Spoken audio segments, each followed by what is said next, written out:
Hello, world. Welcome to our show, JW Raw with M&M, coming to you live from the world-famous Jackson Week MMA Academy in Albuquerque, New Mexico, USA. Yes, we are in USA, Albuquerque. This is Mark, and I'd like to give a shout-out to our awesome partners that help us keep the show on the air and keep bringing you some interesting guests from different walks of life. Our fighters and athletes are constantly on the lookout for products that will provide a legal performance edge. Legal performance edge, yes. A couple years back, we came across a nutraceutical company that has an incredible technology. Since then, many of the fighters who train at Jackson Wink MMA Academy have been using their products with astounding success. Unlike most sports performance companies, this company began selling their products through doctors. Their unique technologies help the body heal and maintain exceptional health. For this reason, their products are recommended by doctors worldwide. Yes, worldwide. So how does this translate to sports performance? The truth is, you will never be stronger than you are healthy. How many times have we heard of star athletes who miss a big competition because they're out sick? The same technology that is used to boost the immune system and to detoxify, nourish, and rejuvenate the body is the same technology that boosts strength, endurance, and even cuts unwanted body fat, because we don't want to get fat. We are pumped to finally let you know about our best-kept secret here at Jackson Wink MMA Academy. The company is called RNA Sport. You can find them online at rnasport.com. Again, rnasport.com. Look them up. RNA Sport creates incredible sports performance formulas for elite athletes. Our fighters use and love these products. One of the most important things to know about RNA Sport formulas is their ease of use. It's very easy to use, yes. No more messy powders or hard-to-swallow pills. RNA Sport formulas are delivered directly into the body in a simple-to-take, great-tasting sprays. With high absorption, RNA Sport formulas can be taken immediately before a workout or competition with no lag time. RNA Sport formulas support increased strength and endurance, reduced joint and muscle fatigue, improved recovery, a healthy immune system, optimized metabolism, and a whole lot more. RNA Sport provides benefits and technology unlike any performance products you have ever experienced. I highly recommend you to check out rnasport.com and use their products. They will take your performance to the next level. In our next podcast, we will review the amazing benefits of their specific formulas. JW Raw is happy to also have Fireteam Fit as a longtime sponsor. They are a veteran-owned fitness company that is now partnered with the greatest gym in the world, Jackson Wink MMA Academy. Fireteam Fit is giving a special offer of 15% off. That is right, 15% off all their products, all of them. Go check it out, all their products. All you have to do is enter a code. The secret code is JWRAW015. Again, JWRAW, just like the show, 015. Enter that secret code. You're going to get 15% off everything you buy. Make sure you do that at checkout, and then you'll get that discount. We love having Fireteam Fit as a sponsor since they are family and veteran-owned. That is so cool. We love our veterans. We love our family. Both in one big, happy group. We're happy to have them. It's available on both fireteamfit.com and on amazon.com. Everyone knows how to find Amazon. If you're on Amazon, you're legit. You can go find them on Amazon or check out their website, fireteamfit.com. But don't forget to enter that coupon code. Remember, use JWRAW015.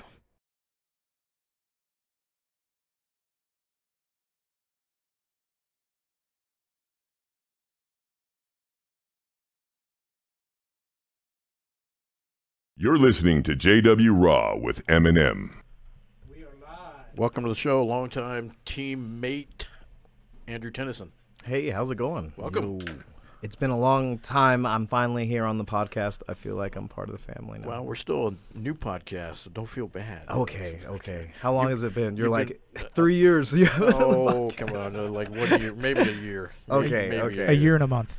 Okay, that's fine then. I've been gone most of that time. And you were, exactly, we'll get right into that. You've been coaching in China for most of the time we've been doing the podcast. So Yeah. that's kind of why we got you here to talk about your coaching experiences, both here in town and abroad. So Now, you've been a coach for how long? You've been part of the team forever. So when did you start Jackson Week?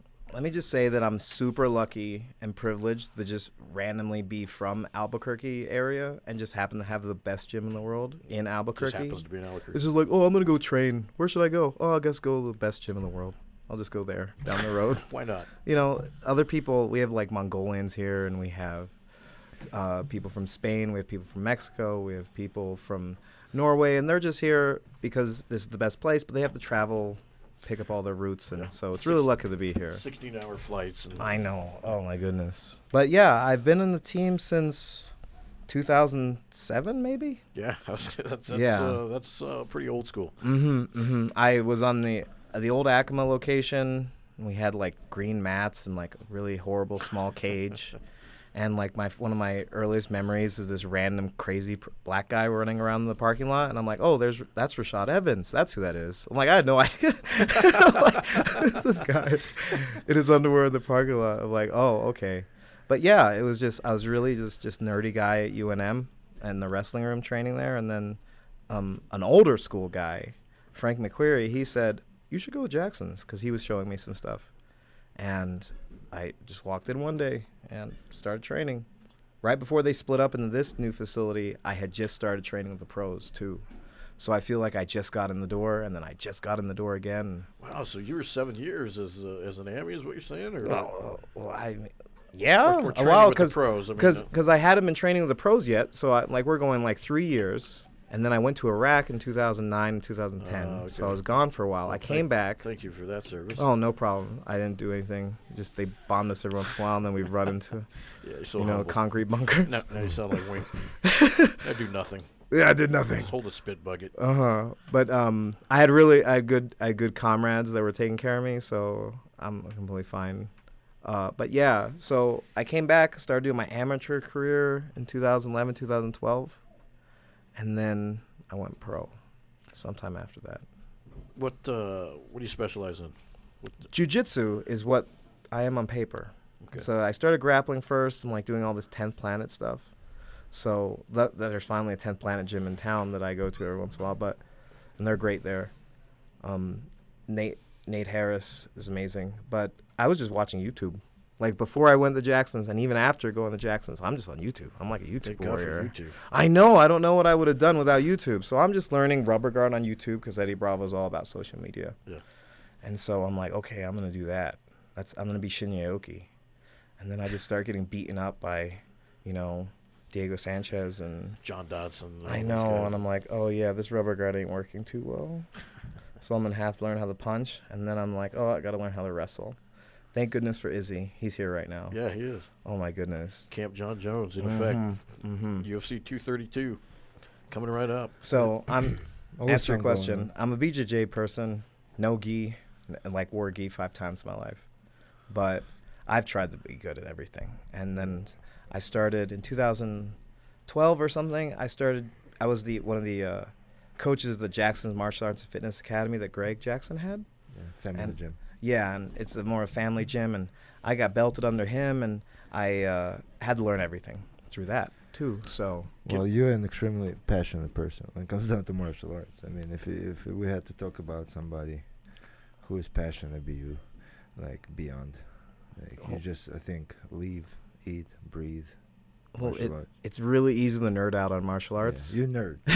I'm just geeking out. Let's just be honest. Yeah, I like that. You're a geek, yeah. It's like, oh my God, he knows so much about Star Trek. It's like, yeah, because he loves Star Trek. But now I made that into a living. I like martial arts, and now I do it. It's like that move we learned on Tuesday. You were like geeking out just about one move. I showed him something, and he was like, he's like, you can grab the elbow right here, and then you're basically armbarring them. I'm like, what? What? I can't believe it. It was like 10 years, doing this 10 years since 2008. It's 2000, And you never saw that move. I never seen that move. He's like, I've done this all my life. That's the difference between Gracie Baja and 10th Planet, I guess. But that's my own thing, really. Like I it's a kind of Misha adapted thing. it. It's like, me- it's just a for Misha something move. that worked for me. After doing this for 10 years, you know so many things that you don't have a name for them necessarily. Yeah, there's no name for thing because everyone names it differently. Yeah. So it just it's The better Mi- to the show Misha it. Plata. Misha. Misha Plata.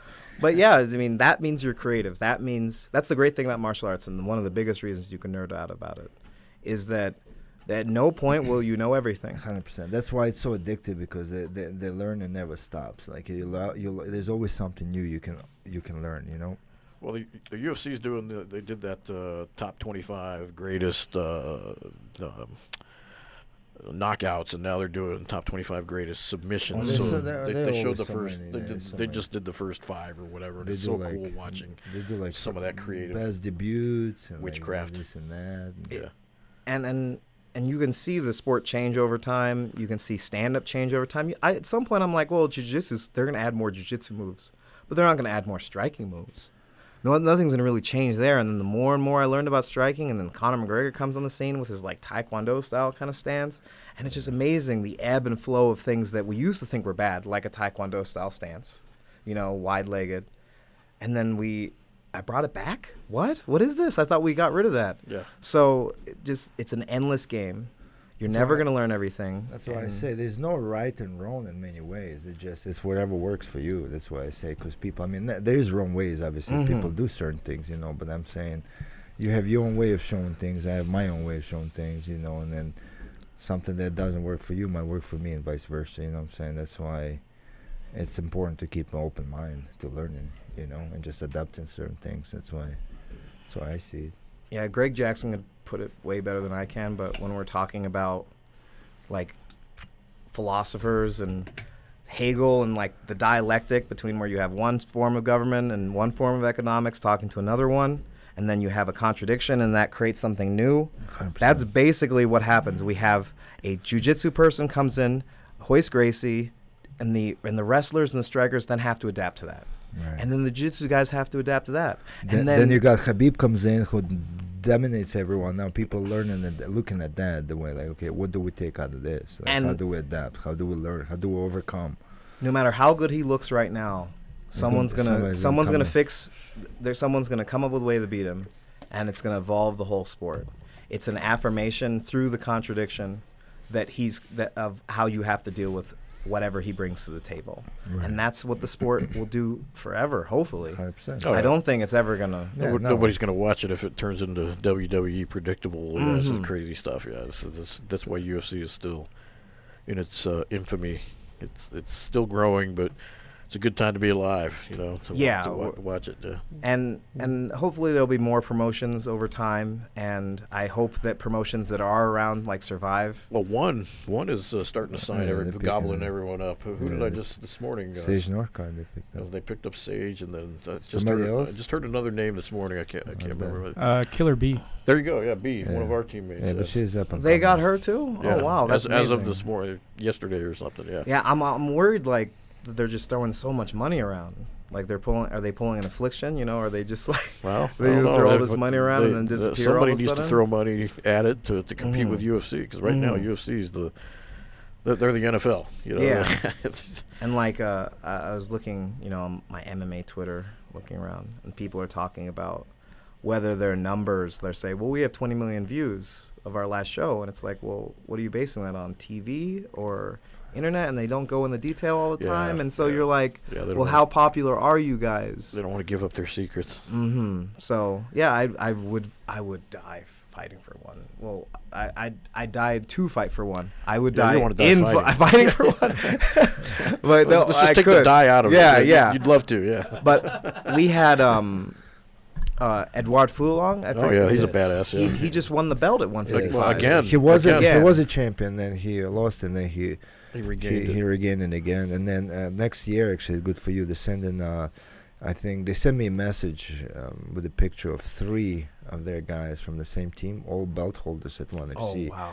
and they're apparently sending him here. Edward, like your Edward weight. Landslide. Yeah, he is a badass. Yeah. It was great, and it was such an honor to train with him. I mean, Yeah, he'll be back. He'll definitely be back. Let's talk about your career, bro. Oh yeah, my career. Yeah, fine, listen, fine. Listen, you're coming off. Well, let's set this up. There's Mr. Pinto Senior said he taught him a lot of leg locks and heel hooks. Andrew did. Oh yeah, here we go. Oh, some comments Drew. are coming in. Yeah. Yeah. How you doing, Drew? Thanks, bro. Yeah, I was, as I said, been so lucky to teach at UNM, just random people that I'd meet, and then teach with Greg at Greg's school, and then at the 10th Planet, Tier 1, and then here, and then in China. It's just, coaching is a big part of how I learn and how I get better. The China trip. You are becoming kind of like, not kind of, but you're a great asset to the team, period. I mean, I've been saying it since day one, when I came around, too. And, I mean, and that showed when you went to China, the way you represented. I mean, you went into a small team, right? Mm-hmm. And you made them champions, literally. Like in 4 months you've been there, right? Yeah, that was... You won, I guess, under your guidance, they won a lot of major tournaments, right? And it's a small school. And they competed China-wide, right? And then they did it really good. And then you, LFA fight. Yeah. Coming So off you're big, coming. Yeah. big What he's saying is you're coaching. You're coaching. Took them to the next level. Yeah, and your practice itself is pretty good. We're talking... And you're still in the beginning stages of kind of your career, too, if you think about it. Even though you've been doing it for so long, you just now, you're coming out in a way of, like, people gravitate towards you, even all the newcomers. Like, you're doing the class on Saturday and things like that. So that's a lot of great experience, bro. Thanks for giving me the opportunity. We're happy to have you, man. Like, So we had all those Chinese guys here last year, earlier this year, Mm-hmm. and you really, they really got attached to you and loved your style. So the opportunity came up for a coach, and you spent longer than any other coach out there in China. 7 months total. Yes. Yeah, it was crazy. Tell I us spent about half that. a year there. they were Yeah. begging for you, Yeah, man. that's crazy. So you, of course, Joe and Misha set that up, and a couple months turned into 7 months, I guess. Mhm. Yeah, It was Because supposed he was doing such a great job, Yeah. and then he left, and then we sent somebody over Yeah, again. It didn't work kinda out. And failed, like, yeah. please bring Andrew back. Please bring Andrew back. I kind of called him. I remember. I was like, Andrew, please, bro. what an experience that was, huh? It was so random. So I was 2 weeks out from going to Canada with Diego Sanchez to do a grappling tournament there, Yeah. or grappling like event. And then Wink called me, and I'm like, why is Wink calling me? What did I do? He's kicking me out of the gym. I'm done. That's how I always am. When I the get a principal focus. calls, When it's the always for principal the calls, worst It's always a reasons, bad yeah. reason. It's Yeah. always a bad reason. So I'm like, hey, coach, how's it going? He's like, yeah, I'm in my car. Would you want to go to China? I'm like, oh, for what? The coach. I'm like, oh, okay. So I go there like a week after I get back from Canada with Diego Sanchez, and I'm there for a month, supposedly. I'm like, so who's the Muay Thai coach? Who's the wrestling coach? Who's the boxing coach? And they're like, no, you are.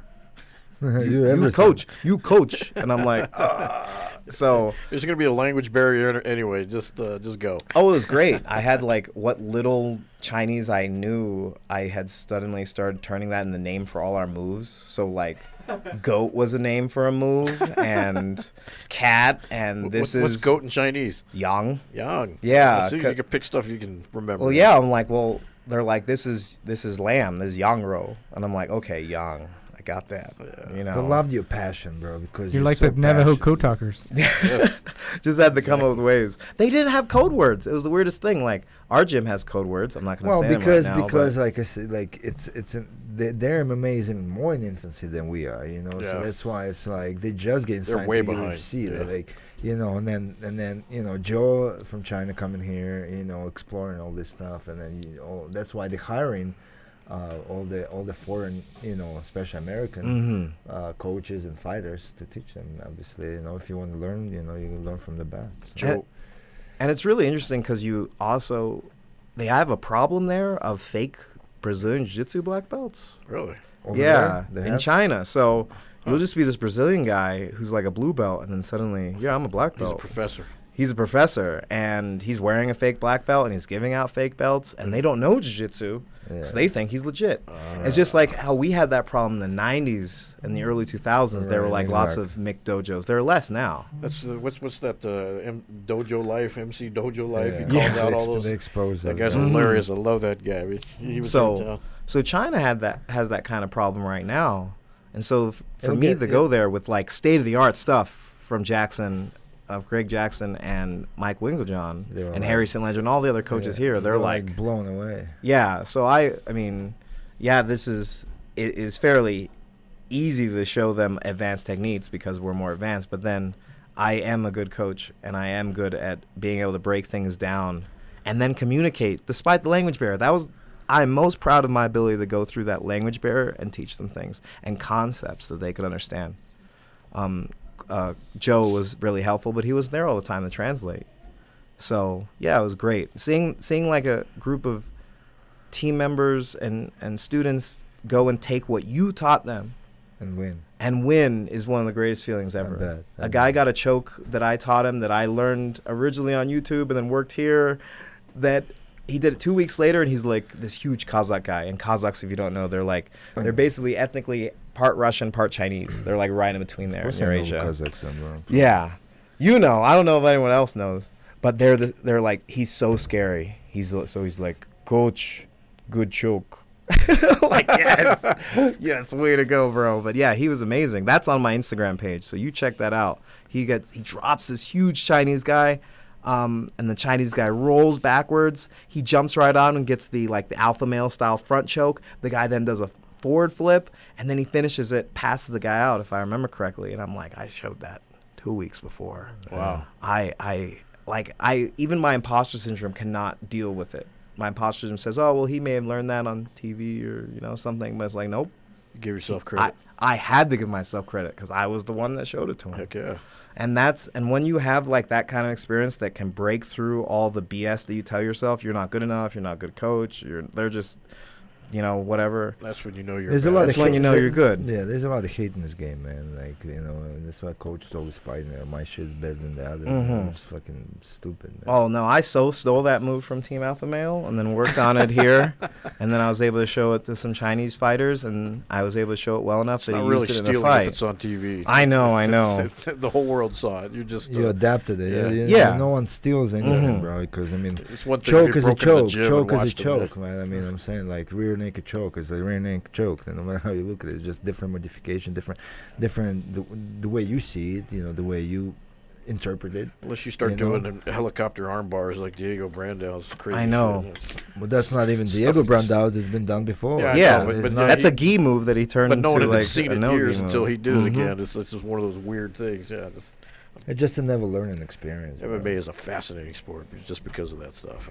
And I changing back to what I just fought in LFA, and I had the best fight of my career. Excellent performance against a solid dude, man. And I was thinking that it was really like lots of people fight and they have all this negativity. We were joking before the fight. We were joking and hugging afterwards. He's a great guy, great family man, a wonderful opponent. And I think of opponents just like we're thinking about our competition, me like taking from another team's technique and whatnot. But the idea is that if you climb mountains, that mountain is not your enemy. You need that mountain. You love that mountain. That's why you're climbing that mountain. And so when I go into a cage, I need an opponent. I can't just go in there and shadow box. So he's Mount Everest for me. Yeah.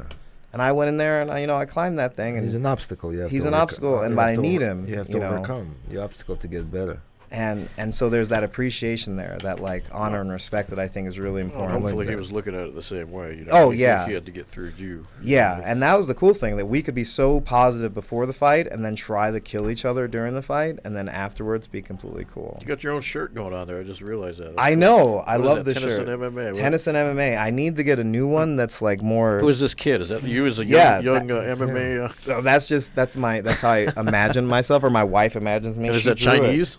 No, this is Japanese. I need to get the Chinese one made. Oh, hey, come on. Right? Now. So my wife drew this and made the shirts. You don't have a nickname, right? No. I think we should do Andrew. He's one of those guys. Andrew, the MMA geek Tenneson. The MMA geek Tennyson. Coach. Coach Greg wants to call me Andrew Lord Tennyson after the poet. Lord? Yeah, like Alfred Lord Tennyson, the poet. The Lord or lore? What? Lord. Lord. Yeah. Oh, there He you was go. the poet laureate of. You geek. Screw what Greg says. Still what Greg says. But no, yeah, I need a nickname. I was like, I'm gonna be the Duke City Ronin or something. Well, you look at the City posters that we have for the guys, and a lot of them don't have names. I mean, it's just not Nickname. not everyone has a nickname. You know, It's easier to have a nickname when you have like a 2-syllable last name. When you're like Andrew Tennyson, you know, like like you're messing with the Yes. announcers now. The ring Yeah. announcer's gonna have like he has to take that one deep Yeah, breath. poor Bruce. He's got to like. No, I think your name can fit in a nickname. Andrew the MMA geek Tennyson. The geek. Out of breath. Maybe Yeah. it could be like a one-word nickname. Mm-hmm. Something. Yeah, Mhm. too many syllables. Yeah, we'll have to figure it out. But right now, I'm just We'll work like, on it. I'm just like, man, I got the coach in China. I'm asking for ideas as we speak. Oh There we yeah, go. Nickname ideas for Andrew. There you go. We had a solid one for Randy. It was the Life Taker. Oh Yeah, yeah, yeah. Randy Baker. Yeah. Randy the Life I Taker thought we Baker. were. The Life Taker Baker. A lot of nicknames came in for Randy, but that was the one that kind of stuck. Yeah. It's even funnier once. Let's you talk know about your him. jiu-jitsu because I do like your jiu-jitsu. Mhm. And everyone does with yeah, jiu-jitsu. You're one and of the best He jiu-jitsu. kicks my butt in jiu-jitsu, by the way. He Well, like smashes me. He's been at it a long time. Yeah, It's- yeah. Not really. It's only one time happened because before you did that same to me.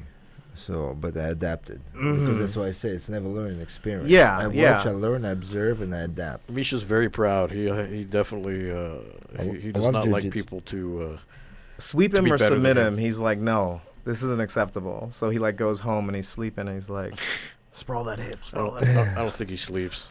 Yeah, so no, I just because I'm a Gracie Barra guy. Mhm. Well, not per se Gracie Barra, but like jiu-jitsu in a gi type of style, you know. So Mhm.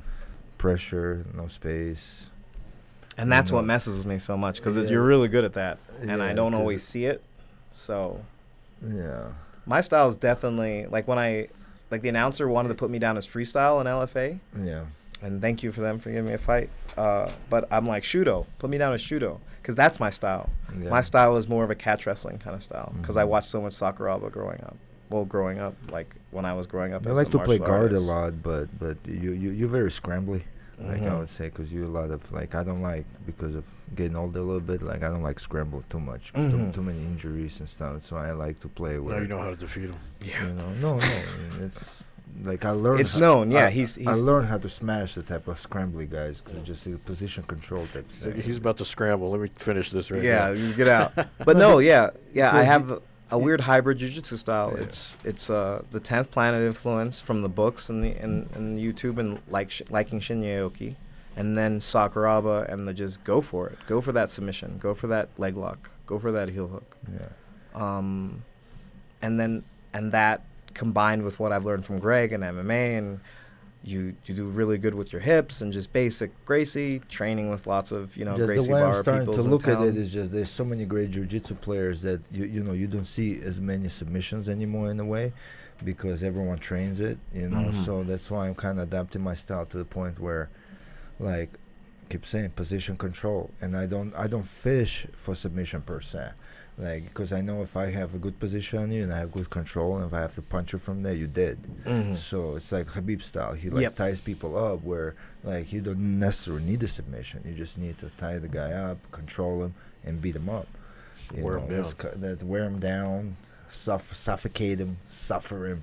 You know, where he most of the time at the end they'll just give you submission. Yeah, Or him just and- get away, man, get off. Him, Ben Askren, Yeah. Damian Maya, they have like This is my favorite type of style, where like suffocating type of style. Damian You know, it's Maya. like there's not a lot of movements, a lot of back and forth, a lot of that type of stuff. What about Holloway Ortega this That's a weekend? cool That's fight. gonna oh be- my goodness. That's gonna I- be some I- jujitsu. I just all over. hope Holloway's healthy. That's all. Mhm. Well, the interviews I've been watching so far, he sounds okay, but yeah, he sounded good up to the last one until he turned into a Just zombie. starts cutting weight. Mhm. We were there when we saw that uppercut. Yeah. Ortega. Oh yeah, yeah. In Against Vegas? against Edgar. Yeah, Frankie Edgar. Oh, my it was like a pin drop. Yeah, it After was that. crazy. Yeah, And- the crowd just didn't know what to do. And the Vegas odds was like 900 plus Oh yeah, people made money on for the few people Ortega the to few knock him people that out. bet on Ortega. I'm still like, because I train with and love Cub Swanson. So Oh, yeah, Cub. the way It was that tough. Oh, Yeah. that's- Cub was Cobb doing versus really Aldo. well. Well, Aldo, Carlos, man, Carlos what a too. fight. Mhm. Yeah, it was tough. It's tough watching these guys. Our guys get beat. You take Yeah. it personal. You're like, oh man. So Ortega's tough. Ortega's amazing, and his striking's gotten better. And Holloway's been improving against like the best in the sport at that weight. And Yeah. it's just I don't know what's gonna happen. If it goes to the ground, then I'm like, well, Ortega. He's at the top he's of amazing. his jiu-jitsu game. Yeah, it's definitely it's gonna be interesting. But against Cub, it didn't even have to go to the ground. Suddenly they're against the cage. Boom, he has a choke Yeah. standing up. yeah, exactly. You're like, okay. That was tough to watch. Yeah. Mm-hmm. And so you have to like really respect Ortega and what he brings to the game, but then maybe just it's almost like I think Pettis is just so scrambly and so able to get out of bad spots. I think Holloway might be that kind of person too. Yeah, it's gonna be a good fight. I can't wait for that one. Hey Misha, here's a question. If you're a jiu-jitsu person, no gi, MMA, fight goes later into the rounds, you more likely or less likely to get a submission? It all depends, bro. It depends what type of damage you Mhm. took, or it depends of how your camp went, or how you feel. How much So many cardio you things have can left happen. at Yeah. that point. The way I see it is but then it's like you know, both guys are tired, both guys Mhm. are slippery, so it depends who gives in. It depends what type of pressure, like say if it was Khabib on top of you, like he wore out McGregor, right? Mhm. And he couldn't do it in the beginning, and then as he wore him out, he submitted him, right? Whichever way it was. So, like I said, I never have an opinion like that in a way of like this is 100% guaranteed how it's going to go, because you know how that sport is. Yeah, so it's so yeah. unpredictable. It's like you could be the best guy going in, the favorite guy, and then lose instantly, like McGregor versus Aldo, who would have thought it's going to end in 30 seconds. In a few seconds. That's why there's no clear cut. Everything in that sport is so debatable to the infinity. and then that's what it comes down to, like coaching. You try to get percentages. You're like, okay, well, what puts me in the best place to one, do damage, or look good on the judges' scorecards, which most of the time means being on top and control or damaging, and the not get hurt. And then long run, step back from just that fight. What are you gonna do in your whole career? Do you want to be someone who's had like war after war after war? And yeah, Shogun just beat Tyson, right? And I'm like, wow, that's amazing. But maybe he shouldn't be, going through battles like that still, because he was doing that early 2000s. And so when it comes to MMA, there's like all these different variables that are going on. That's why you can't always say, well, in the end of the round, I'm going to be more likely to submit someone. But I don't know. I think about Holloway. I feel like he'll be harder to submit later in the rounds because his cardio is just so good still. Yeah, he's a beast. I just know that he's Ortega's going to be hunting that stuff like nonstop. He's such a good grappler, man. Yeah, and like I you mean, said, if we talk about Cobb, how good is Cobb on the ground? You roll with Amazing. him. Shit, man, I roll with him, man. He's like, even, he didn't catch me, whatever, but I was like nonstop, just defending.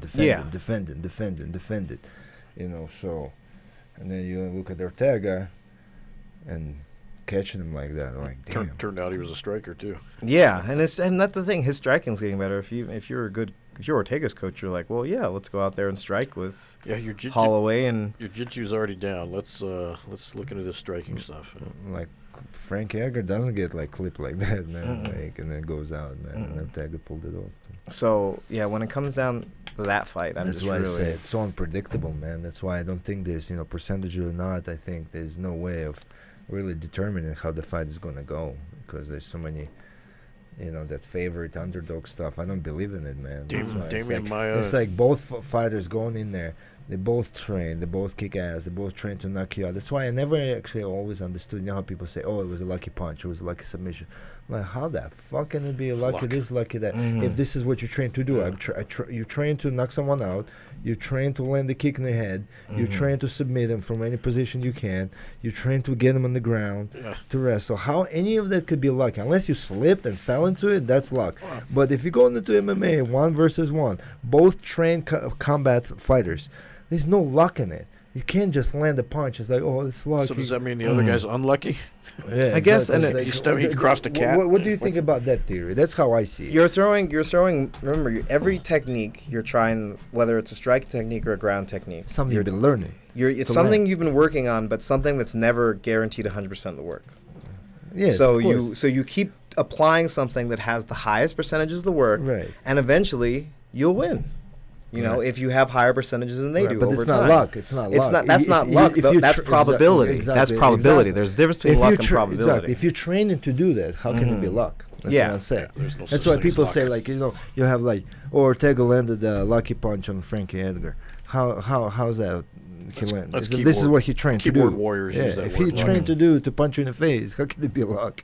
But no, it's all probability and trying to increase your probabilities. Yeah. By doing. It might you not know, work first time, second time, third time, And fourth you're- time, and then you land it. and you're adjusting Yeah, the whole and you're time adjusting. too. You're learning your opponent. You're watching, because this is what you do in sparrings, right? You.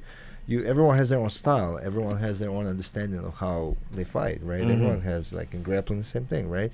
Everyone. That's why it's such a fun sport. We have this brown belt from Hungary, right? He's amazing. He's pretty good. Yeah. I went with him the other day too. So.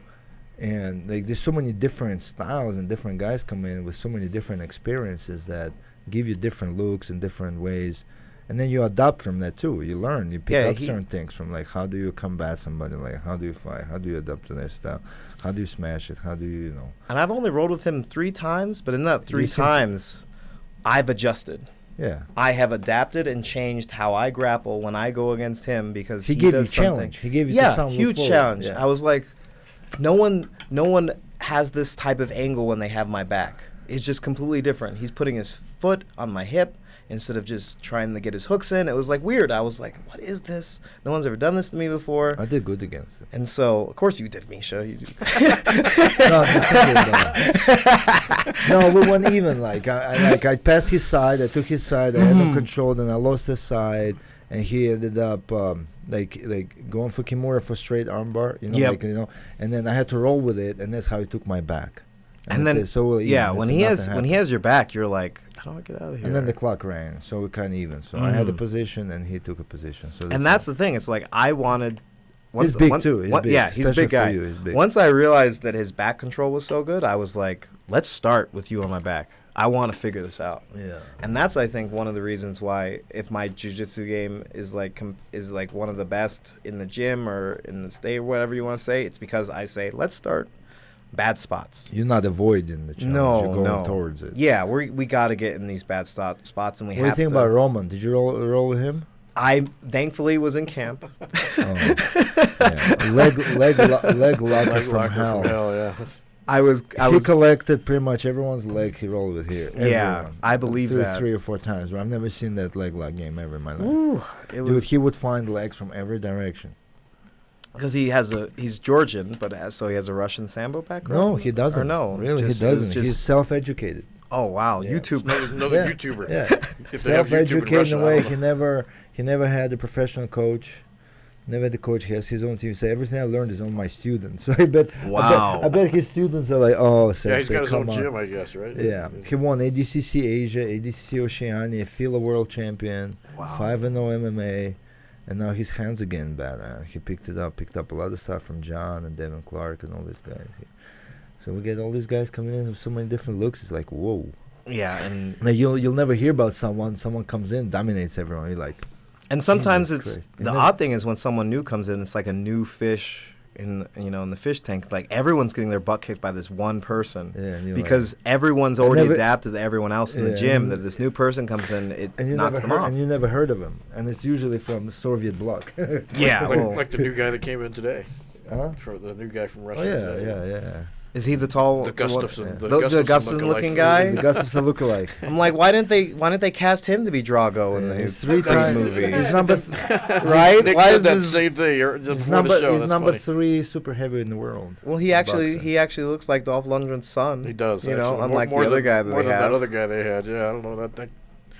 The other guy looks like that British guy Thompson that fought when his ear blew up. Yeah, they That's what he looks like. I'm didn't like, look Russian at Which all. one? James Thompson? No. Who's it? Oh, I don't know his name. Isn't he an MMA fighter I don't think he's a fighter. or just a I think like? he's just a bodybuilder. Oh, okay. Well, yeah. It doesn't. It's not. It doesn't look like Drago's son. No. No. This kid looks more like Drago. So Yeah.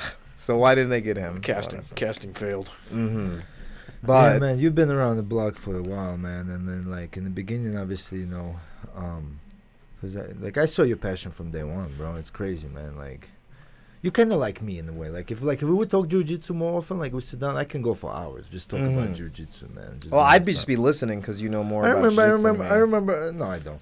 No, I remember you sent me an email. I was like, Jesus Christ! Like, remember you tried? Oh, you sent yeah. me it was like a paragraph long. Like I was like, I don't know, bro. It took There's too much reading. It took me like 40 minutes just to read it, bro. He had to put so much thought into it because he was like, because obviously he picks up things from Greg and Wink and from all the coaches that we have, and then he's like, what do you think about this, and that? And I'm like, whoa. I wrote an essay basically on Yeah, straight everything up. that I had been going over in China and all their like. I thought it was way more He had a lot of time to think over there in China. Well, yeah, I was just sitting in this little room most of the time. Little and, like apartment. when I'm not training. They had your own apartment and stuff. Yeah, right? They gave you it was apartment, great. and food and everything. I was like, it was the best tourist experience of my life, and so I'm 7 just there, months. and I'm there, and I'm like, okay, well, my friends and family are asleep, because the hours are completely different. You're brainstorming that stuff And I'm in your like, head. okay, I gotta just write this out. So I'm like on my phone actually typing it up because I didn't bring a laptop. But oh no, it was just so cool that that's one part of why I think that I was able to be a good coach is because I was able to break everything down. You just not communicate even it. that. It's just passion. If you have passion, that's all you need. I 'Cause think- everything else will come out. It's the most important thing. Is just like a belief and a love of what you're doing. There's this, I forget his name. I never can pronounce it because it's like Czech and it's this very long, confusing name. But he talks about flow state and one of like the keys to human happiness. And the big thing is that you have autonomy, you have a high ability, and then you have the high skill, you have the high skill and ability, and you have the high challenge that you have to meet with your high skill. And then once you have that flow state, and you're interested in it, and you're always able, because if you have a high challenge and low skill, you're gonna get frustrated. If you have high skill but low challenge, you're gonna get bored. MMA, it's always high, and the more you train, your skill's gonna be high, and you're able to get in this flow state. And instead of spending energy on this sport, you feel like you're getting energy from the sport. That's what I get. Because like for me, I have to train to live. It's like I need that. It's like my air. Like when I don't train, and I'm miserable. Training and Instagram. I'm miserable. Well, yeah, I'm miserable. You know, like Yeah, you know how it's- when you're injured or something going on, you get sick, you can't train. You're on edge. I get a downward spiral once I have to take a break, because I I'm fought. not just by myself like that, but every guy like this. yeah. That's why it's so Every- addictive. I had, as I said, I say it was the best fight of my career because I'm trying to remind myself it was the best fight of my career because I feel bad about it still because I didn't finish or whatever. But after the fight, ends up in this mental health crisis because no matter how good I did, I'm like, I should have done something You else. still have- But then I'm not training. I'm sitting around resting. And then I'm feel just like, something's whoa. missing in your life. Yeah, what am I supposed to do now? I had one mission, to go in there and beat this guy, make weight, do all that stuff, and then the book ends, the movie ends, and then what happens while the credits are rolling? I'm just like, okay. Time for a sequel. And you know, I need a sequel, but I gotta wait for the sequel. Yeah, you have to create the sequel. Yeah. You have to now get back into training. You have to start fishing for fights. And then suddenly, and when I'm in camp, the mentality changes. Like I you love have a goal. I have a goal, but then I have the pressure that goes along with that goal. So say David takes my back when I'm not in camp and he's hurting my shoulder and tap me out or whatever, and it's like, oh, wow, that was great. I get to learn. If I was in camp, I would have been like, oh, I suck. Oh, I'm so horrible. I'm going to get tapped out like that, even if my opponent's completely not like David at all. The mentality changes, one from where, oh, I'm learning, I'm growing, I'm enjoying this. You're more alert. and I'm like in fight or flight. This is serious. I'm gonna get hurt. I'm gonna let everyone down. Right. But they need each other. You need both those moments, because if I didn't have that, then I just kind of get in like a lull to where I wasn't really pushing myself to be better the same way. But I don't know. I mean, I talk to other people and I see other people, and there are people in the gym, people that are coaching or just training partners that are like elite training partners that are helping UFC level people. Even though they're UFC level 2, they don't fight. And you're like, well, but if they're not fighting, then are they really that good? And I know they're really good. Other people won't give them credit. Right. But they're able to keep themselves motivated and passionate despite there not being some big show or Right. some opponent. Exactly, and good that you brought it up, because we see that a lot in the sport, in the way that there's so many great, talented coaches or fighters that never fought, or barely even competed, and you shouldn't be looked down on that type of stuff, because I know a lot of people always look down to it if you never fought or whatever. You don't know what he's talking about. It's not necessarily true. Even in boxing too. Yeah, who's gonna put down Greg Jackson for never in wrestling? competing? So Greg, it's like you have to look at it into different ways. And everyone just has to find their own reason to be driven, motivated, and love this sport. For me, it's really easy because it's like a video game, and I just keep playing the video game. And you're a pretty intelligent guy too, man. Like that's what it's kind of like. You're not a super, like if you would think of a fighter, because you geek. Yeah. Like I don't know if it's a good word or bad, but it's in a way that no, I embrace the intelligent, geekiness. You're very well thought of, reading things, always analyzing things, and having passion. And I think bringing that intelligence into the MMA, you gravitate people towards you. Like even Tuesday, like you had a circle of 6 people you were drilling before the jiu-jitsu class, and like all these guys that want to learn from you. And then on Saturday, because you're very thorough, and I like thoroughness too, not, every detail, everything just gets like evaluated to a certain extent. I think we found your So nickname. The thorough. No. Your Oh. mom, and we've mentioned this like 3 or 4 times. The geek, Andrew Oh, the cool. geek, Tenneson. Andrew the Actually, Geek. That flows. Andrew the Geek. Yeah, it flows. Andrew the Geek Tennis. You could come out to fights like looking like Steve Urkel. Instead of Jimmy the Greek. Yeah, I didn't want to drop the Urkel Yo, name, but yeah. Instead of Jimmy the Greek, it's Andrew the Geek. Pull up your I gotta pants. get the suspenders. Yeah. Yo, That that would would be that great. would be Some- cool. And then lay motherfuckers out. Yeah, and then then- get I gotta uh, get thicker glasses and then put the tape on them. And Mitch Clark that video. would be a good. Need another Mitch Clark video. yeah, and get Another undercover video. I don't even Kayla? think it's undercover yet. Like I feel like I see lots of people in MMA are bouncers, like the part-time fighters or fighters that are part-time bouncers, because they look tough already, and they can fight. I couldn't be a bouncer. I'd have to fight every night. Yeah. They're like, screw this guy. Who does he think he is? Tell me what to do. Look at it, Steve Urkel. You'll be challenged. And I'm like, oh man. I know, I gotta kill you. Devin Clark's just like, hey, what's going on? yeah. Devin is, And he's like, the bouncing is done. Yeah. That's it. I walk over there. Hey guys, you gotta get out of here. yeah, Pay your tab. they look at you and they're like, no, this guy, I think we're gonna run all over I him. run all over him. Then suddenly I'm Till your like leg gonna fight lock every up. night. No, I'm gonna go like Boss Root in self-defense style and like throw a chair at him. There you go. That's right. Yeah, why you gonna give away your secrets? We have some breaking news out of Cibola County. There's quite a gunfight going on with some of our guests that used to be here. Our prior guest. Prior guest Tony and Damn. and Mike. Oh A wow. gunfight? Really? In America? Cibola County. I Out can't of believe control. it. They Well, just- one that's suspect, normal. they were serving a warrant, Okay. and so it's probably one of those crazy guys that they were talking yeah, about. they had that cult over there with the. It was national news. What was it? The. We've had multiple cults. Some in kind of a Albuquerque. weird. They called her the general or something. Yes, and- the Christian military yes, people. Yes. Yeah, which is like just like my wife and I. If I just started calling her Colonel and she started calling me General, and we just had Get like some this group of followers. people. Go move into the desert. And Just wear this stack uniform a bunch and of stuff. tires around you. Yeah. I can see that. Well, they'd actually be good at MMA though. That'd be scary. Yeah, that's true. That is scary. Yeah, those people out there ain't trained in nothing. Yeah. So, man, cults are pretty scary. Cults are, but the isolation and the lack of empathy is like the big key of like why you end up with crazy people like that. I'm always afraid of we talk about changing stuff because we're talking about Crazy cults all of a attracts sudden. crazy. We're talking about cults. Let's talk about MMA and cult behavior. But no, That's a cult. We are a cult.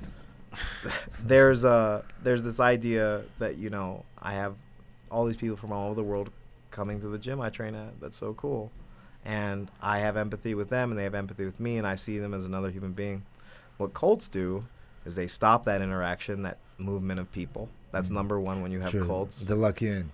And there are MMA gyms that are like that. I remember there was a Japanese jiu-jitsu club in Albuquerque, and they hated me Really? because I was all Who the hell friendly. Who I can wa- hate you?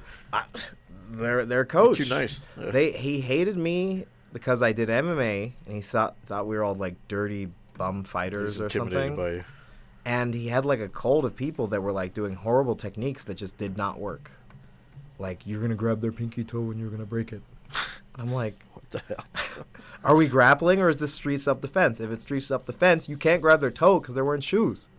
Yeah. So it's Oh, like I didn't think about that. like you're fighting on the beach somewhere. But no, it's like he didn't like me because I wanted to train with his fighters or students, and I showed them through just this won't work because there's empathy trading of techniques, and once they saw something didn't work, they had to then question this old thousands of year old Japanese jiu-jitsu style that is kind of set in stone that can't change. And so it has a really big similarity to cultish behavior. Yeah, but where are they now? They're not Still even around doing it. Oh, they're still around. He's still around as Oh, far as I wow. know. Holy Like cow. dojo. Yeah. Huh. Yeah, you gotta they're the like really good traditional schools where they're like, well, yeah, we're gonna be doing old style wushu, Straight up and karate or what? Yeah, no, and we're gonna no do MMA. it. That's ghetto. Do you But- think but- all those videos that when they show like people doing all that fake stuff, The like you McDojo, touch yeah. you touch the guy and he goes, do you think it's like it's The it Ru- has mostly to, Russians. It's Yeah. if you it has look, to be staged, right? It has to No, be staged. no. I mean, and they'll have like all these students and people. they that see- believe the students believe it, and the person ends up believing it. Once you get I mean, someone how like dumb do you have to be? Well, with but it? it's not Well, about being it's like dumb. It's pastors in a about church. The Yeah, same thing. When it's they- Benny when they Hinn heal and them. faith Yeah. healing.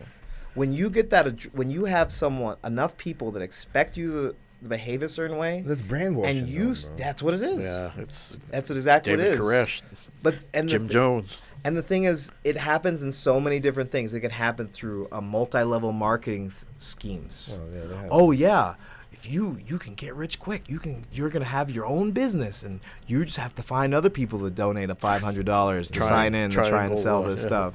The pyramid schemes. Yeah, pyramid scheme, Yeah. multi-level marketing Ponzi schemes. They're horrible, but they're using the same thing. You have cognitive biases. You isolate Yeah, they people. find people. At that least are- there, you're like driven by money. It's like, yeah, let me give it a chance. I want to try and make some But money. it's- But here, man, it's like the guy's like, yo, touch me, and you get knocked out. Like, But I'm you're like- driven. But I'm the like, thing what is, the hell, dude? Like, get the hell out of here. people are not driven by money as much as they're driven by the idea of what money will give them. Yeah. Just like people are not driven by this power necessarily, that they're going to be able to survive through any kind of like physical attack, but they're going to have that confidence that they can, and they're buying into that confidence. They're buying into that happiness. So someone who's trying to trick you, who's trying to mess with you, will first isolate you. The multi-level marketing people will say things like, if your family tells you that this is a scam, they're just jealous that you're going to be rich. That's what you tell them. And you're like, what? And so it automatically closes off doors to people that will interfere with that idea. And don't train with that martial art. That martial art's dirty. Okay, so now I'm not training with them. And don't talk to those people because they're a different race or religion. Okay, I'm not talking to them. And suddenly you're isolated, and all that you have is that one leader. Whether they're the dojo master, whether they're that Ponzi scheme leader, or whether they're the cult leader that Yeah, David Koresh. Yeah. potentially, gunfight The in general. Siebel County. Yeah, the the general and the colonel. Yeah. So yeah, it's all about one of the great things about why this gym is good and why martial arts and mixed martial arts can be great things is because they have the communication between different human beings. I can talk to Chinese students about wushu and what I like about it, what I want to take from it, and I can show them Brazilian jiu-jitsu, which came from Japanese judo, and it's like, what? There's this ever-flowing river of ideas and empathy between human beings that defeats cultishness. That defeats closed-mindedness, and that's what I like about the sport. Everybody checks their ego at the door here, though. Yeah. They're not. Don't have any of that crazy stuff going on. You know? Too many stars, too many superstars. That because you never know who you're standing across from. I always say that. You It's think like you think you're a badass. you'll be grappling with Barata, and it's like, oh, this little tiny guy. And Yes. just like, Nobody takes Barata serious. There's a hilarious picture of me with like in between Barata and Alistair Overeem, Oh shit! and I don't know who I'm more afraid of. Yeah, it's a true story. Yeah, and but that's a good way to look at it. Who's because gonna they'll hurt both me kill more? You. They'll both Yeah. kill you.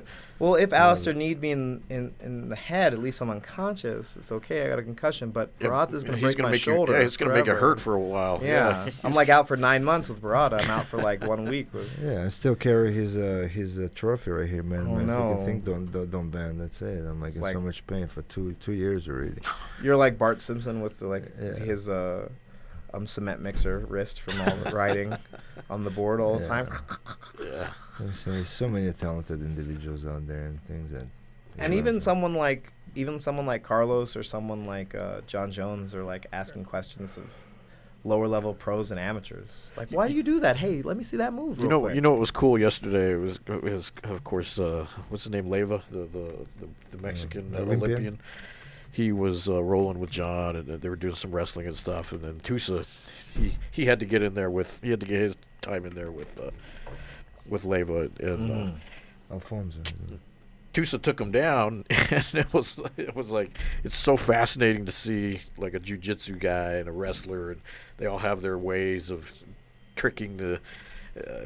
Taking people down, and it was so surreal watching the different skill levels, because this is the guy wrestling highest level and jiu-jitsu highest level, and they're just going at it, and it's so cool to watch that stuff. You just never know what you're going to see downstairs. And Tusa's wrestling has gotten better because he doesn't just wrestle with jiu-jitsu guys, but he wrestles with wrestlers. Yeah, and then Izzy's here. Yeah, exactly. And he's so good friends with Izzy, and Izzy's, of course, they're all here for John right now, to full camp. So I'm excited. Lots of about wrestling that. and jiu-jitsu and We're about striking. to get a belt back to Albuquerque. Exactly. I know. Get another. Is it gonna go on the wall, or does he just keep that? No, he keeps his belts. Keeps that. Yeah, he doesn't. He's He's got like 12 belts. I know. Have you filled one wall yet? Yeah. Okay. Yeah, Well, both is sides it, are cool. or it's already going around now? Yeah. Oh yeah. Okay. We're on good. the other side now. Good. Yeah. So we gotta fill this whole. A couple thing have up. disappeared, but Misha is a strong negotiator for those belts. Yes. Yeah. I'm surprised you haven't. Has he got any out of you yet? He has my belt up there. Yes, already. It was like one of the first belts. I was like, yes. I love bling bling.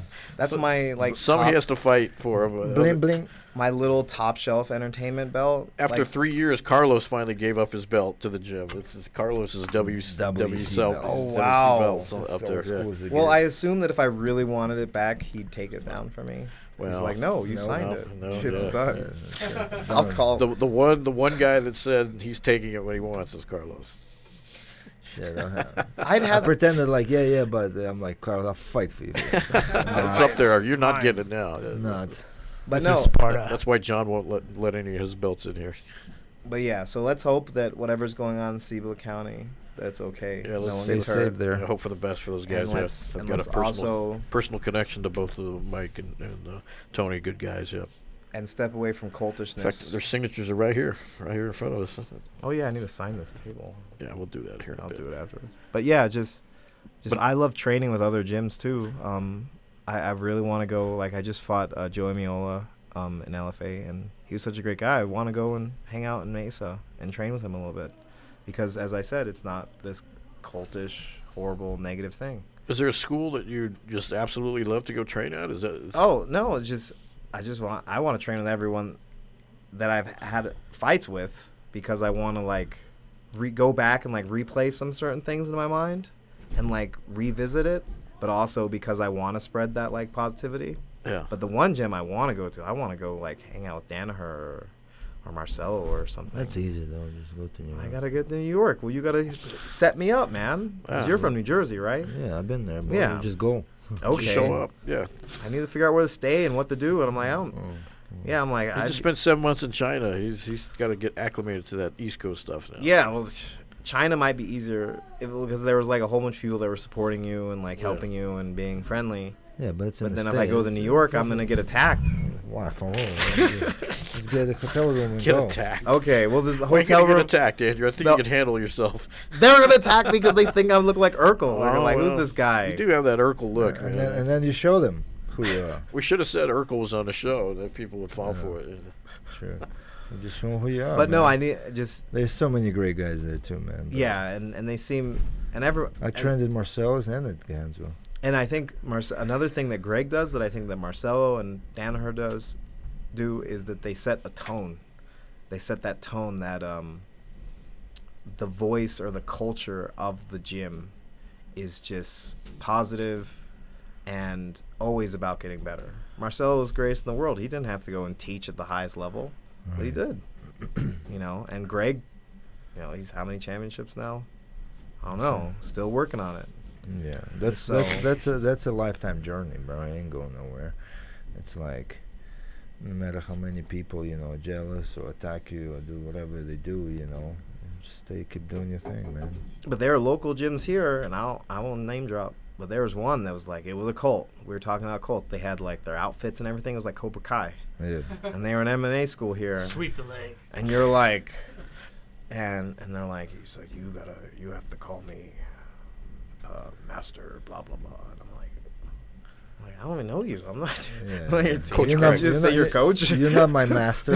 I saw Greg Monday morning. I saw him right after we went 10-2 this past weekend with all our Oh yeah, we had a great amateurs and pros between King of the Cage and the Jackson Week Night number 4. And so I told him, hey, Coach Greg, went 10-2. And he's like, it's very good.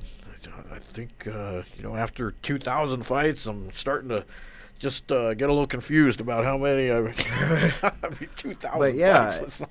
but there's just a difference between the kind of just humbleness and just laid backness to when it comes to like their own personal status as amazing coaches and leaders that Greg and Wink have, versus the passion that they give to the sport and the culture that they bring to the gym. Yeah. And that's what I think separates us. Believe me, they stay positive no matter what. Misha will come in panicked.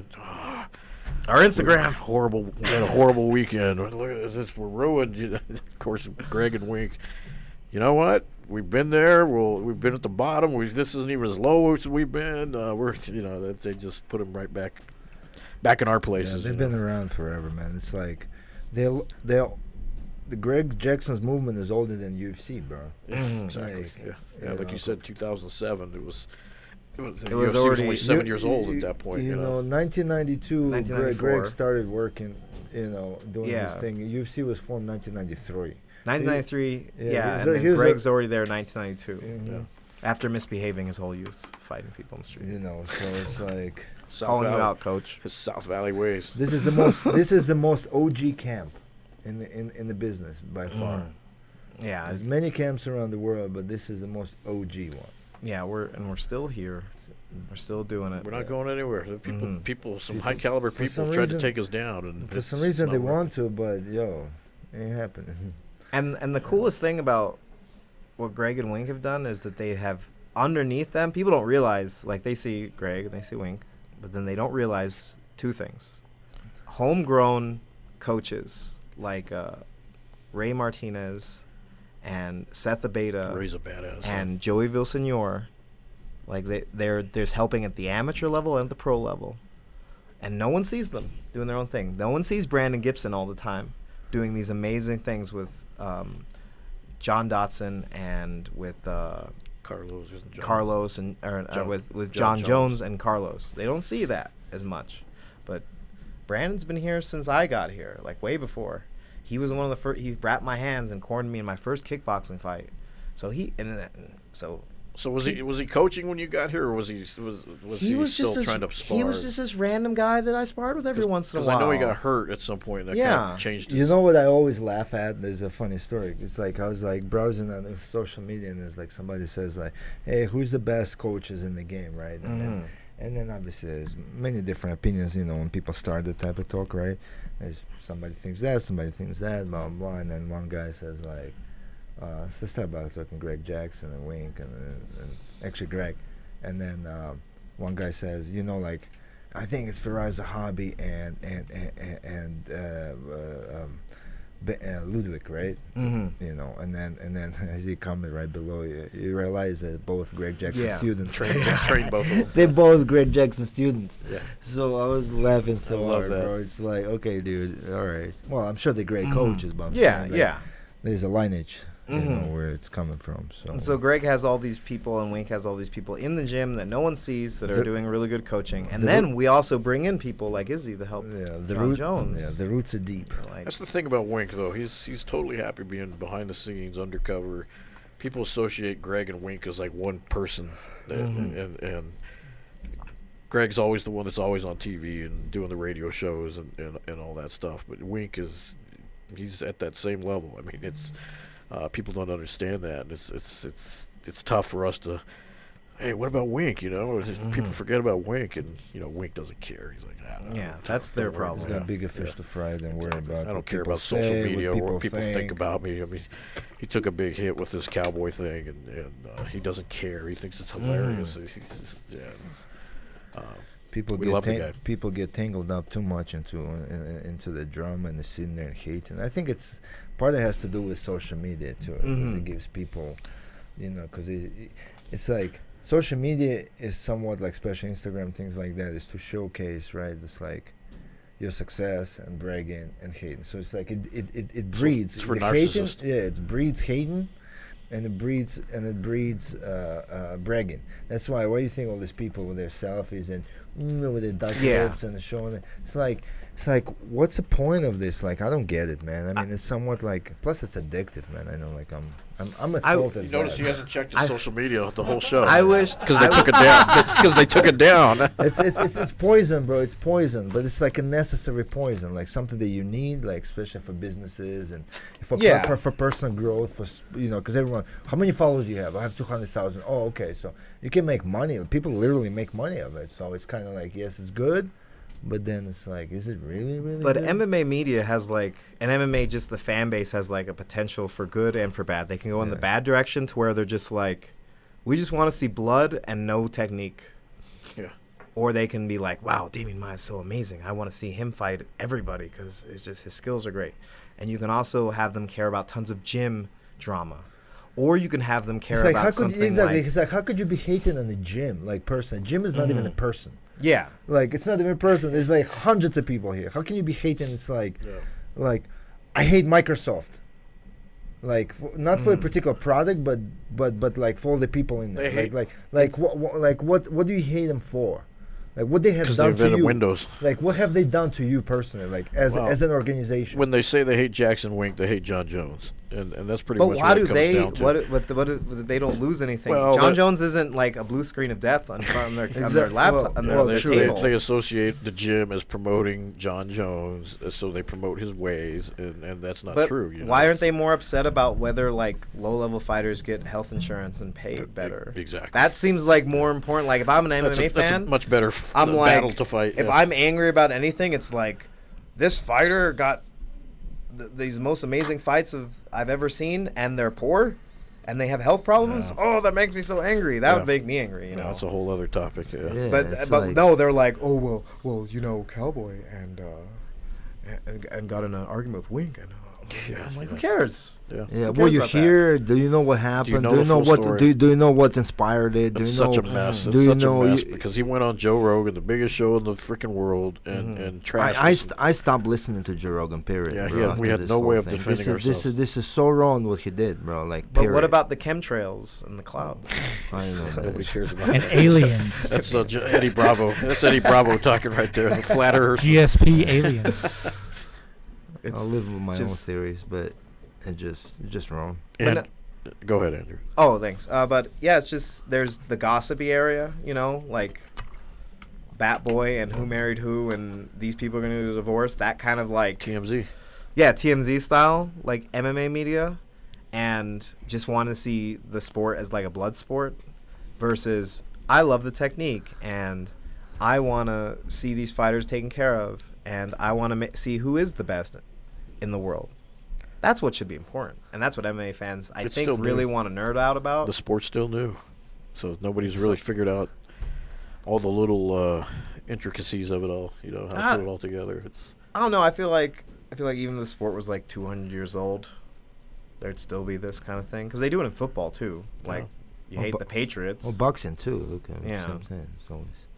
And that's another thing. It's like, are boxers getting taken care of? Do boxers have a union like the NFL? It's just with You're social like, media, no. like back in the day when we were confined to just our own circle. We only got information from the news and TV, and we discussed it between us. You had your opinions, arguments, whatever, in like local bar or whatever, in your home, stuff like that. You didn't have voice like that, you know what I'm saying, which was fine. It was normal. You were much safer that way. Like you didn't need to know all that stuff. You didn't need to get involved into these arguments because sometimes, like I've noticed myself, you get someone an argument online, and then it'll mess with you. Like sometimes you won't be able to even fall asleep because people start fighting over it. Like I don't like fighting, but like it's like you start reading into it and you start getting angry and you just want to talk and you want to just splash it out and blah blah blah. You know what I'm saying? Like, yeah. Well, I'm arguing politics too much. I'm like, see, like keeps me up late at night. but at the end of the day, see, it gets you going. Yeah. I know you like, but what's the point of it? What's the purpose? What have you changed with it? Like you just wasted so much energy on like most useless conversation about like with who, with what, like you're trying to say your You're point. not going to change anybody It's on like social media. it's I like point that out. But it's stupid. it might be a nostalgic rose tinted goggles. You looking back at You time kinda like and if you're you- seeing, but we're not remembering like all the crap talking between Ali and Joe Frazier, and we're not remembering those conversations in the barbershops in Philadelphia and Chicago and all over the place where they're like, he's gonna kick his butt, blah blah Eddie blah. Murphy. That's an Eddie Murphy stunt. Skit. But it's just. Coming to America. Yeah, exactly. But that's Joe Louis. But that's like we look back, we see social media now, but they still had conversations and crap. No, of course they did. But I'm saying the social media made it way more divided.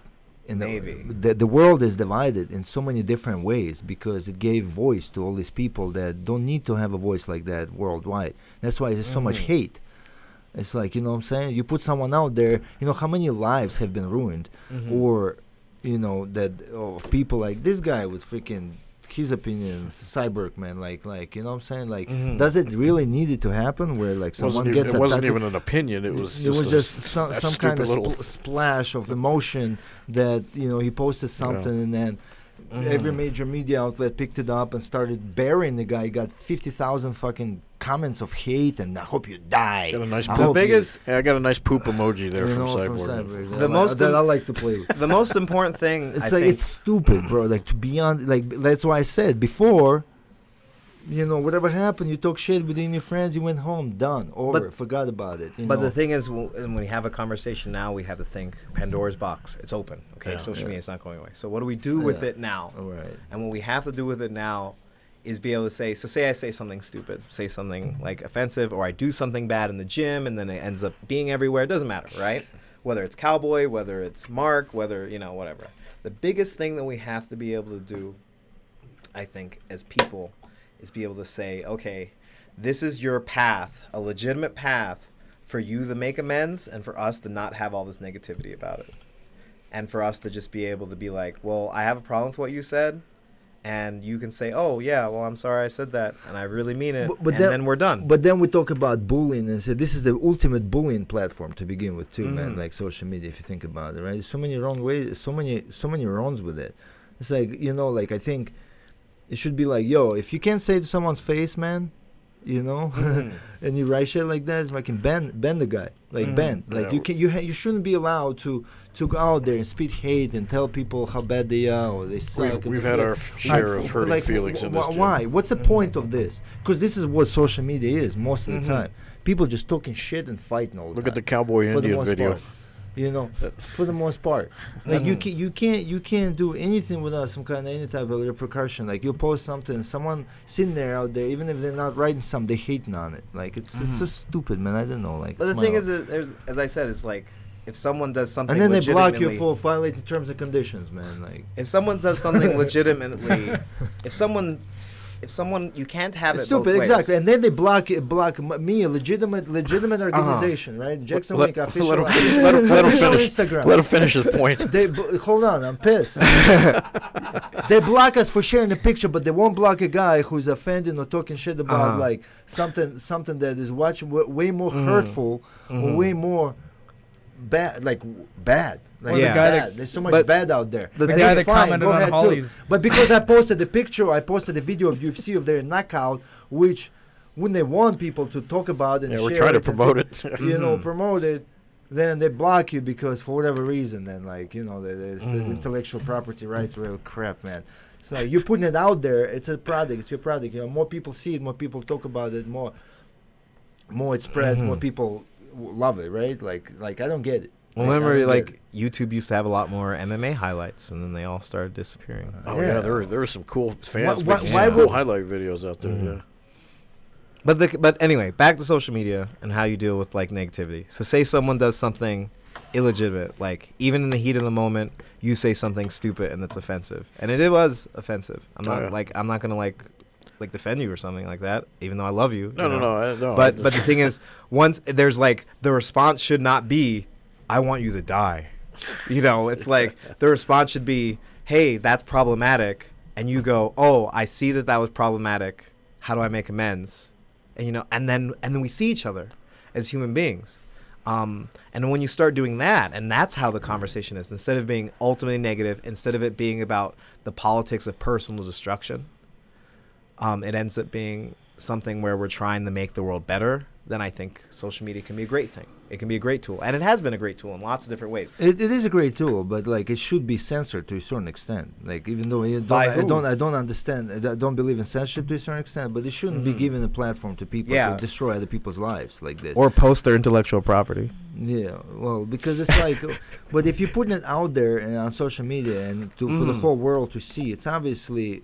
It becomes public property. Like I can take that shit off the YouTube or Google or whatever, and do whatever the fuck I want with it. Yeah. But then if I repost it, then it's like, oh, you stole this stuff. But like, I mean, I don't know. There's obviously so many ways to look at it, but the way it is now, I don't believe is right.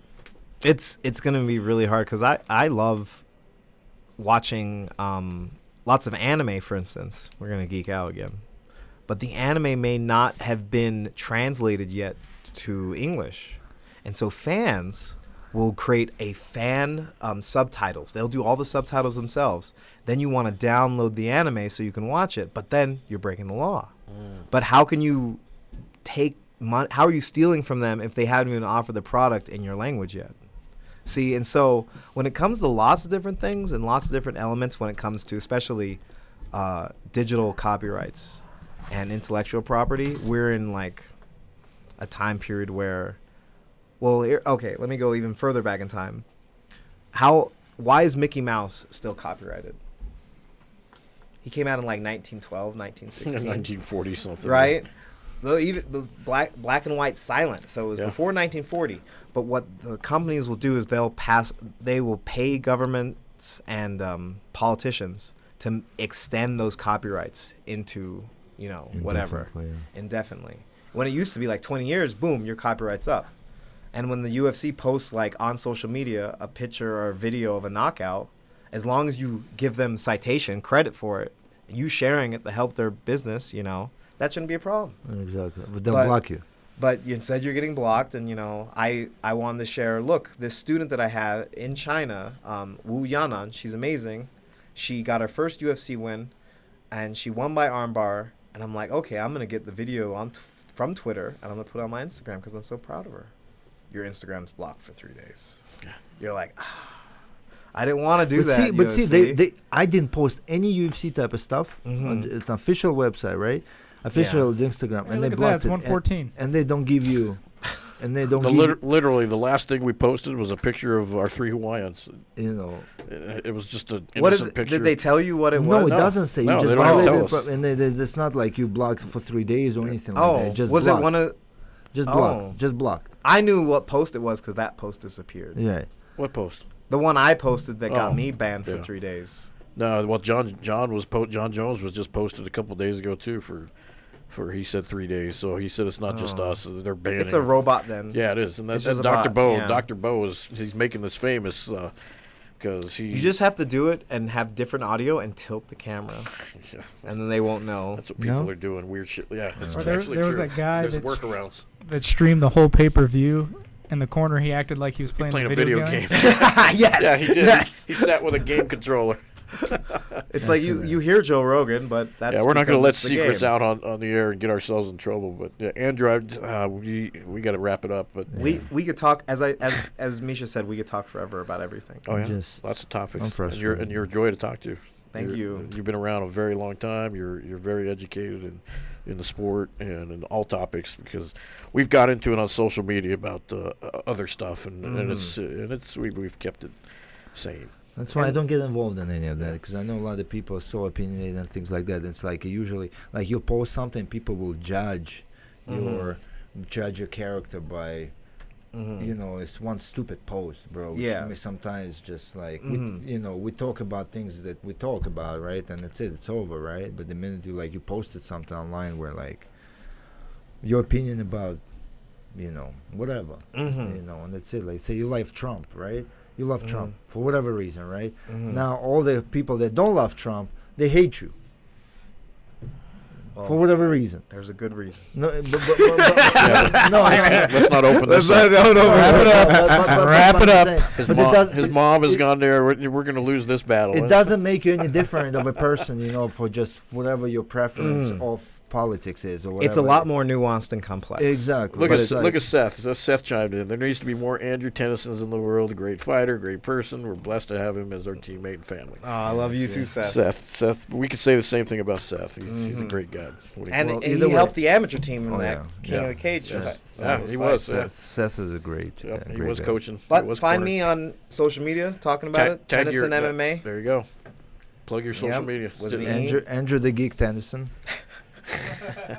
Coming your way. Thanks Thanks for guys. tuning in, guys. We appreciate it. We will see you next week. Stay you, brother. Don't change. Yes. Thanks. Please do. Thank See you you guys for next having time. me, guys. All right, Thanks. brother. Bye. Through these doors walk the greatest fighters in the world.